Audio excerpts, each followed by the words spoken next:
দোস্ত চল কিছু খাই। কি খাবি? কি খাওন যায় চিন্তা কর। দে টাকা দে, মিলামিশা কিছু খাই আমরা। আবার যদি তা মিলে আসে তাইলে তো আবার চাই। তা আমি মাইলে দেখা যাবো নি কো রোজ দ্বারা আমি আইতেছি, আমিও খাবো। মামা আয় বসে আলায় কইলাম না ল হাতে টাকা লো। আমার দাদা কোনো টাকা নেই, আমি করতে দেবো, আমার তো খালি পকেট, আমি তো কিছু করি না, বুঝছ না। খাইবি তো কইছিলি, তাহলে টাকা দে। দে তুই দে আগে, এলো চল। আর ওরে কি করবি? ও থাকুক। আর তুই থাক, আমরা জায়গা। কি রে, তোরা আমার নিবি না? বুঝলাম না কাহিনি, আমাদের টাকা নেই দেখি আমার নিবি না বেটা, লয়ে যা। হ্যাঁ চল। এলো তোর 10টা, আমার 10টা, ঠিক আছে? শেষরা ওই কো তার এটা প্ল্যান হয় আরে দি খাবি নে দিবি না।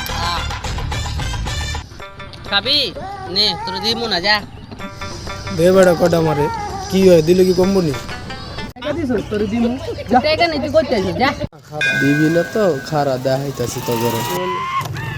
আসসালামু আলাইকুম আন্টি, এই যে আপনি বলা আকাশ আর ইয়াসিনে মিলা গাঞ্জা খাইতেছে এই যে মাটির ভিতরে, তাড়াতাড়ি আয়। no, no, no, no.